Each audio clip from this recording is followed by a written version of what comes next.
Hey everyone, this is Selling on Giants, the e-commerce marketplace show, where we chat with experts in the e-commerce industry and talk about the latest insights, strategies, and best practices they need to succeed on major e-commerce marketplaces. I'm your host, Victor Dwyer, and our guest today is Curt Humrichouser, and an early member of Seller Rocket, known for being a pathway into Amazon editorial recommendations with his extensive experience in the field. Curt has a wealth of knowledge to share with us today, which I'm super excited about. Before we dive into mastering the algorithm, unleashing the power of external traffic, Curt, please give us a little intro about yourself and what you're currently working on. Yeah, so I've been at Seller Rocket since we started. For the most part, we drive external traffic to Amazon. We're currently working on migrating towards Amazon attribution and navigating the publisher space in that respect. But yeah, excited to be here. Yeah, thank you so much. I just wanted to chat about that real fast when it comes down to Prime Day. What are you seeing and what are you seeing different? And love to get your thoughts on what's going on there. Well, this year, at least for Seller Rocket, we made more of an effort to get ahead of the curve for Prime Day, get out to people as early as possible and let them know, hey, if you share your deal information with us, we're going to share that deal information with publishing network that we have and hopefully promote their content, promote their deals that are going on, get more eyeballs to those products and drive some good results. We're seeing good results so far. I think every year there's some things that end up working really well, some things that,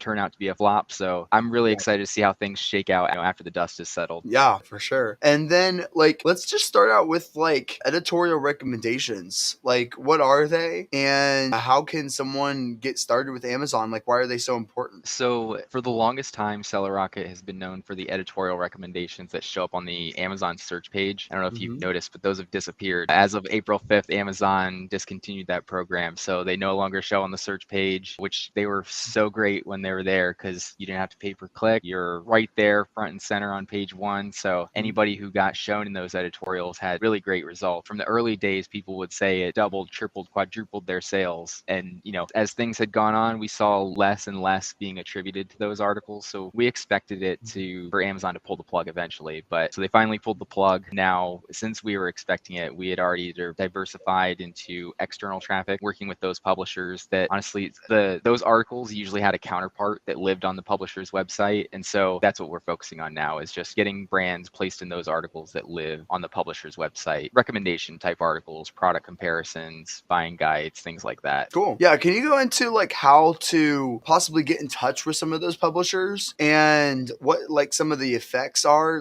Is it worth paying them to get on? What does that price range look like? And go into a little more about that. So it can be really expensive to work with publishers directly, especially if you want to have any bit of coordination on the campaign. I've talked to other sellers who have just done the really busy work and sent a lot of emails to all the people who write those articles, just finding, the author of the article, finding them on LinkedIn, sending them a message, sending them an email, any way of getting in touch with them and saying, hey, can you feature my product? And every now and then I'll get one of those emails forwarded to me. And usually sellers are sending a big long, this is what's so great about my product. This is why you should feature it. This is what we're going to offer to you. And sometimes I think that approach, it kind of hinders things a little bit because you're telling the publisher what to say. I think the best approach is just to say, hey, here's my product. It has this many reviews on Amazon. It sells this much every month. It aligns with the article that you already have. If you'd feature me, I'd love it. So you can get placed for free if you take the hard path and reach out to everyone and their mother asking for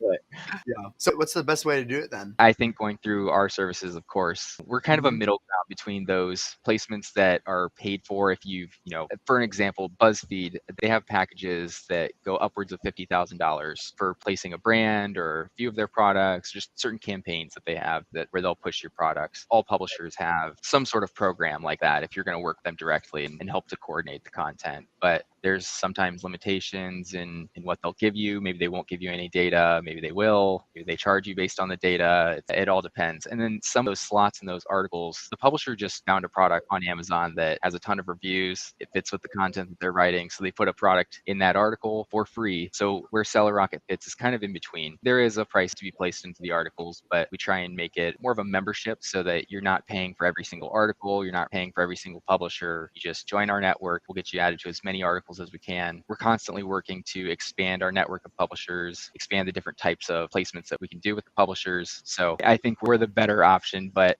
getting it for free is always great. Yeah. And can you go into a little bit about like what that looks like? So let's say if I'm selling a new phone, hypothetically, right here, and like let's say if I wanted to possibly get more traffic through a blog and things like that, and external traffic through that, what would that look like? Would you start like listing it more on these external publishers that people are talking about that? Yeah, can you go more into that? So the way that we operate, we have a network of over 500 different public publications that we work with. Some of them we have closer relationships than others. There's, I would say, 10% of the list we have such a close relationship with. If they have an article already that product fits in, we can get them to add the product. If they don't have an article already, we can get them to write a new one. And then we have two other groups of publishers where some of them work really closely with us, but they may have a higher criteria that they're looking for. So they want to see products with a ton of reviews. Those tend to get picked up. I think it's just like a mental shortcut for the publisher to say, yeah, obviously 20,000 people like this product. It's going to sell well if we put it on our site. So there's that group that works closely with us, might have a higher criteria. And then another group where we have absolutely no control over what they pick up and what they don't. These are usually the mega huge publishers that the Meredith Dash or Hearst magazines of the world, where they might not need a product suggestion from us, but from time to time, they will place a product that we've recommended to them. Cool. That's awesome. And what does that look like? I'm curious, like personally, I don't go to these magazine websites because I'm not in that target market, Yeah. obviously.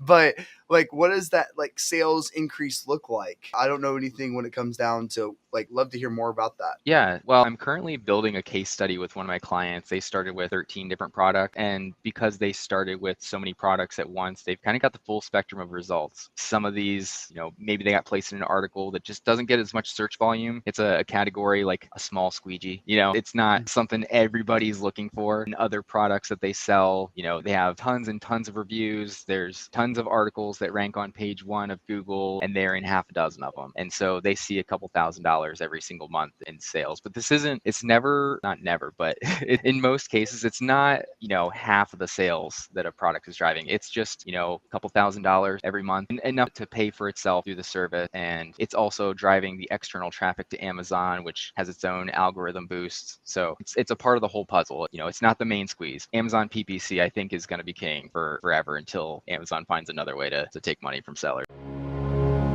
Are you an online seller struggling to navigate the complexities of marketplace management? Let Bellavix help. Our dedicated team of professionals are passionate, innovative, and committed to excellence to growing your brand on marketplaces. With Bellavix, you can trust your brand will receive personalized support and expertise that will help you stand out from the competition. We understand that every brand is unique, which is why we tailor our approach to fit your specific needs. So if you're ready to take the brand to the next level on marketplaces, contact Bellavix today. Let us help you achieve your goals to grow your brand.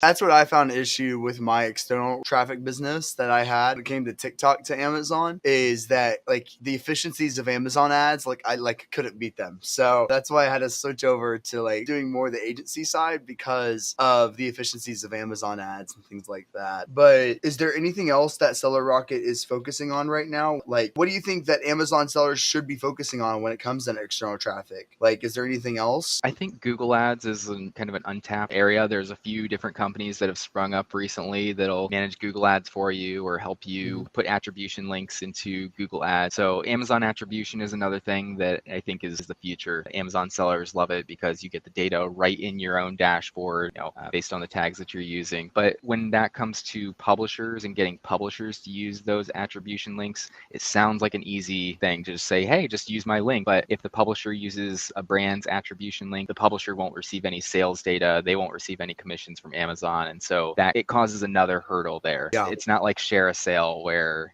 any of those affiliate marketing programs where a publisher could join the brand's account and earn commissions directly from the brand and get some sales data. It's somewhere in between. Yeah, that's so true. Yeah, I totally agree with Google Ads, especially the way Amazon prioritizes Google over their own search algorithm. Like, think about it. If you were to type in like Samsung phone on Amazon and purchase it, you would see a little bump in increase. But if you were to type type in Samsung phone on Google and then buy it, you would see an enormous increase on Amazon if someone purchased it through a Google search. And it's really fascinating how Amazon prioritizes that, but it makes it where it's very effective to advertise through Google advertising because you see that large increase in organic sales. So I think that's a huge untapped potential that a lot of people aren't doing yet, to be honest. Yeah, we're experimenting with that to see, how to optimize different campaigns. Some of our team, I don't know if you knew this, but one of our company's founders was a founder at bestreviews.com, and their team is very good at managing Google Ads, and now they're working with us to manage Google Ads for sellers. And so we're Cool. using their expertise to optimize the campaigns. What I found is not every Amazon seller is an expert in the Google Ads console. I think it's a little bit more complex than the Amazon console, and then connecting the data from Google to Amazon is a whole other hurdle, which there are other companies out there that help to solve that issue. Yeah, for sure. And what is the prime customer, I guess I should say, that you think that should always be doing Google Ads? Is it someone that you think everyone should be doing Google Ads? You think it's only for certain people? What are your thoughts on that? I would not say it's for everybody. It's almost something where you have to kind of play with it to find out whether it's right or not. What I found is products that are less than $30 can be hard to drive a good conversion rate. The cost per clicks versus, how many clicks it takes to get that sale can be less than ideal. More higher priced items are good. Products that are really unique and where if it says this is the best coffee mug, and then you click on the ad, you see the coffee mug and oh, I don't like that coffee mug. That's not the one I want. Those are probably not going to do best through Google Ads, but we found higher priced items if they're really unique or have a really good brand behind them. Also, depending on where you send that ad, if it's going directly to the product detail page or if it's going to the storefront might convert a lot better because there's more options. Nobody can advertise in your storefront. So I think storefronts are best, but sometimes we find product detail page converts just as well. Yeah, that's really valuable. And is there anything else when it comes down to external traffic that you kind of wanted to talk about? It could be about Google Ads, it could be about blogs. What else when it comes down to external traffic do you think a lot of Amazon sellers should be doing right now? Well, just driving any external traffic in general is great, but I think understanding how things are tracked for publishers, they use Amazon Associates, and sometimes that can be a hurdle connecting the dots because the data that comes from Amazon Associates, the unique identifier there is the date shipped, which matches to a fulfillment report on Amazon, and most Amazon sellers are looking at an orders report and trying to match order IDs, and the date shipped, it does match to the fulfillment report, but it can be tough to connect the dots. Amazon doesn't make it easy, but that's also because the publisher may have just grabbed that link off of Amazon for a product, a lot of reviews, put it on their page. They're earning affiliate commissions if anybody follows that link and purchases the product. They have nothing to do with the orders. They have nothing to do with,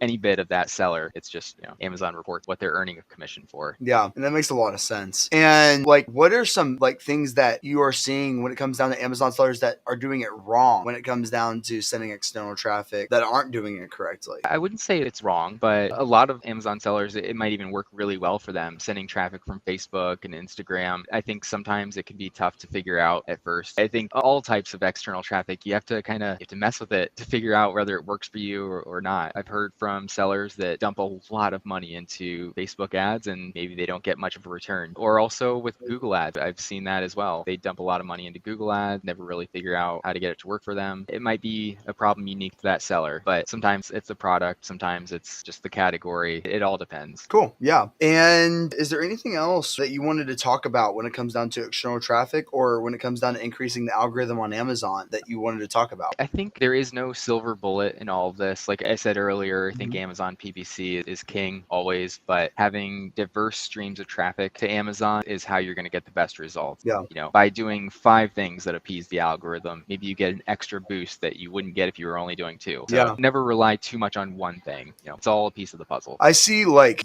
this Q4 and especially next year, external traffic being a necessity because the Amazon advertising cost is only going to increase. And people on Amazon are already squeezed really thin when it comes to profit margin already. And I see a lot of people moving away from Amazon advertising to Google ads and these external traffic strategies really soon because they're going to be a lot more profitable than Amazon ads, in my opinion, is from what I'm going to see. I've heard a lot of sellers ask about sending links to Shopify recently. Didn't Amazon recently increase their fees? I think they're taking 40% now or something like that with FBA. So I have a lot of sellers that say, hey, can you send traffic to my Shopify? And it sounds great. The conversion rate that we've seen for links that go to Amazon on any site, not not just one publisher that we work with. We've seen it's about 12% is the conversion rate to Amazon links, but the conversion rate to any other website, whether it's Shopify, Walmart, Target, Best Buy, any of those other sites, it's 1%. So the Wow. increased margin that you're going to see doesn't really outweigh, sending traffic to Amazon. True. And that's how I usually explain it is like when you send the traffic to Amazon, yes, you don't get that data. Like you don't get the email addresses or anything else like that, but you do get that increased Amazon flywheel effect that Amazon will boost you up in the algorithm that will equals more sales than that like little profit margin that you would have gotten from that initial sale is how I usually explain it. So usually sending the traffic to Amazon is usually the best option in my opinion versus Shopify. Have you worked with many direct-to-consumer brands? Because when I they get it have. right, man, they get it right. It's amazing the stories that they tell. They just send an email that, hey, we got a new product, and brrr, there goes the sales. So Yeah. Yes. I think it's really the difference between a seller and a brand. Like yes, usually a seller is very like short term, like they don't really have a lot of following, but brands have a huge following because they're constantly posting content and things like that. So they can easily get like all these sales. So I think it comes down to really becoming a brand. I think that's going to be a lot more important because like honestly, like China's always going to win if it's a seller game. Like China will always have the cheaper prices. Like the end. That's just how it is. But if you're a brand, people are going to pay more for that brand rather than buying the Chinese version of the company. Like that's just how it is. Like what are your thoughts on that? I think building a brand you're absolutely right. Mhm. We're also starting to provide more services towards helping to build a brand using publishers to write brand reviews rather than compare you to other products that are similar to yours and ranking them. Just having pages created that are just telling how great your brand is. I mean, anybody who's going to search for your brand already has, some purchase intent. They're looking for validation that something that's going to say this is the right brand to choose from, but just making sure that there is content available online if somebody is to search for you. And that's something that those Chinese brands don't have. For one, Yeah. they just sometimes when I talk to them, it's like they speak a foreign language or something. Yeah, like they might not understand the value of really working to build a brand. They want a quick return on investment, low pricing. That's what they're looking for. Mhm. And is there anything else that's been top of mind for you lately? It could be you seeing like it could be related to external traffic, it could be related to Amazon. Is there anything lately that's been top of mind that you've been wanting to communicate? Nothing really that I can think of. I've really just been working hard trying to build case studies with current Mhm. clients and really get the word out that, even though editorial recommendations on the Amazon search page are no longer a thing, driving external traffic, being featured on a publisher's website, there is a certain percentage of people who look for reviews content. They see the search results on Amazon, there's 50 results on the page, and they're kind of overwhelmed with all the options. So people do go to Google and they do research on which products to buy, and it's good to be mentioned in those articles Yeah. because that also And helps build your brand. And especially if you have like those like really big purchases, like for example, like the computer laptops, I do a ton of research Yeah. on laptops before I purchase them. And that's where I would go to Google and then research more about certain aspects about it. And if there's a like within the article, if I'm reading it and it says, oh, like here's a solution for that to purchase, like purchase this right here, then like I would just go purchase it like while I'm doing the research, especially like as Christmas comes up and things like that. Like I think it's really valuable to if you have like those really intensive research based products like technology. It could be about like it could even be like furniture, like things like that, like what fabrics to use, like any of these like big purchases that people have to research. Like I could see that how blogs could be really valuable on that side for these big like research products. Yeah, yeah. Oh, Yeah. one other thing that we've been seeing, I thought it'd be cool to mention, the wildfires that have been going on in Canada and, kind of across the western states. The smoke has been causing air purifiers to fly off the shelves.